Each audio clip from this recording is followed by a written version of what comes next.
Yes. Here in Oregon, before I went to prison, I had gone down to Klamath Falls, and the fake environmentalist had said that the suckerfish was becoming extinct. This was a bottom feeder. So hundreds of square miles of irrigation land went dry because the federal government forbid the water from the Klamath Lake from being given to the farmers. And so over 1,000, I think it was, I can't remember. And it wasn't even indigenous. The farmers were wiped out, and all of the wildlife that depended upon all of the plants and so forth on those farms was wiped out just for a suckerfish that doesn't even live near the surface of the lake. These false environmentalists destroyed the environment with the government's help. Well, that's what I was going to say, though. They damned it. It was an artificial lake, so it was an artificial habitat. And see, that's that idea that humans don't make things better. It's a fundamental judgment that life is bad, humans are bad, teaching us we're bad, when in truth, most of the 1 or 2% of the water that's fresh is in aquifers doing no good. Humans are greening the desert. We, with clean technologies, could make the earth an oasis. But again, it's that fundamental idea that we are bad and we're told we're a parasite. Why would our own species come up with that idea? Yeah, it's because we're on a non-human agenda that's anti-human. It's against the human race. Okay, we know that the Bible gets into the devil and it gets into the Anunnaki and it gets into all this genetic engineering, and I don't usually go there because I don't think I can't get people to admit FEMA camps are real when they're in the Houston Chronicle. But looking at the Bible and really deeply interpreting it from your research, does the devil physically manifest like the serpent in the garden? How advanced is this? How old is this fight? Any closing comments on that? This is so intriguing.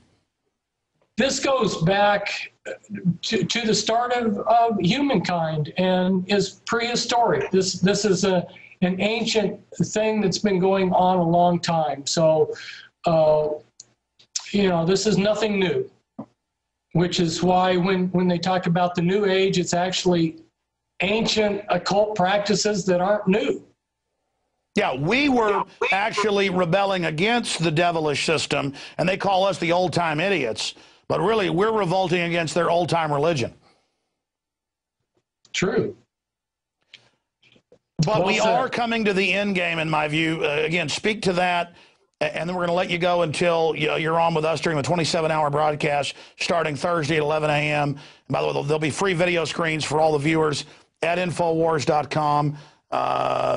Starting tomorrow, we're going to start posting them for the regular shows, the nightly news for everybody. They're going to be boxes, audio streams, but also video streams for everybody. You're going to be joining us 11 o'clock your time, 1 a.m. During that 27-hour transmission. But everybody I talked to who wasn't even awake before, they're in their gut, they know something's happening. Are you seeing that accelerated awakening? Or, as quantum mechanics shows us, for every action, there's an equal and opposite reaction. As evil rises, that good is going to rise. Exactly. Well said. I'm really pleased that you just keep describing everything so perfectly. And I'm not just saying that to blow smoke up you, but yeah, I don't know that I can say it better. We're coming to an end time. We're looking at the destruction of the human race as we know the human race. This has been Satan's agenda for a long time. The scriptures tell us that, if God didn't bring an end to things, when God brings an end to things, it's actually a rescue mission.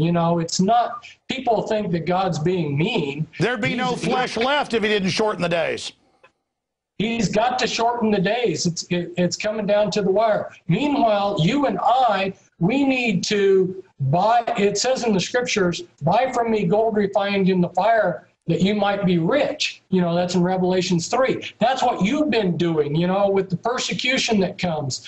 We are buying gold by doing what's right, and then we go through the refiner's fire. And this is a test for us. And by standing up for what's right, we show our Creator, that we love what's beautiful, we love what's true, we love Him, you know, and that's important. Make a statement for what's good. If you're over target, you're going to start getting flack. That's when you get flack, is when you're over target. So don't take the attitude that if bad things are happening to you, that you're doing something wrong. Yes, well, we've gone through some persecution, but nothing like you have, but also so many blessings. It's like every time I've not bowed to threats and I go through it, then that's when the good things happen after. But I'm not, again, I'm not, I just hope the devil doesn't go before God like with Job and say, get this guy, because I don't want to go through what you've gone through. I don't know if I'm as strong as you, Fritz. We never know until we go through the test. Yeah, well, I've been tested a lot. I've told God, obviously, I'm 100% committed, and God knows that. But 8 years in prison and all you went through. Fritz, if folks want to contact you, what's the best way? They can email me at springmeiermessages at hotmail.com. They just need to know how to spell my last name, Springmeier, Springmeier, and then messages at hotmail.com. And I try to respond to everybody. I think everybody, since I've gotten out of prison, which is hundreds, have all received a response from me. I've tried to honor that. Well, look out, because you're about to get thousands of contacts. Fritz, we're going to see you, Lord willing. I know they might try to persecute you for this interview. Folks should pray for you. We'll see you back during the special Money Bomb 27-hour transmission, kicking off Thursday, running in to Friday. Thank you so much, my friend. We'll see you then. Thank you, Alex.